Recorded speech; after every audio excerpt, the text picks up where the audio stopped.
Welcome பண்ணு ராஜாவை. Raja welcome to stream. Jack welcome to stream. Funny welcome to stream. இல்ல வாங்க வாங்க வாங்க வாங்க. யோ நீங்க எல்லாம் வெல்கம் பண்ற அளவுக்கு என்ன விருந்தாளி இல்லையா நீங்க? எனக்கு புரியல எனக்கு. யோ வெளியில தெரியாதவங்க ஏதாவது டெய்லி பார்க்காதவங்க அவங்கள வந்துதான் நம்ம வந்து வெல்கம் பண்ணுவோம். ஓகேவா? வாங்க வீட்டுக்கு வாங்க அப்படின்னு. நான் வந்து பேல்றத பாக்குறேன், எல்லாத்தையும் பாக்குறேன். எல்லாமே உனக்கு தெரியும். ஓகேவா? ஏ டு செட் எல்லாமே தெரியும் ஆல்மோஸ்ட். அப்புறம் இருந்துட்டுமே என்னை வந்து வெல்கம் பண்ணுன்னு கேக்குற பாத்தியா? இது இது என்ன நியாயம்னு எனக்கு புரியல.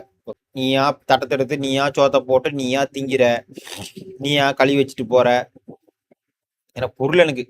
இதுல வந்து நான் வேற உன்னை வந்து வான்னு சொல்லணுமா, வெல்கம் பண்ணணுமா? எனக்கு என்னடா என்னடா இது, என்ன என்ன இது ஜனநாயகம்?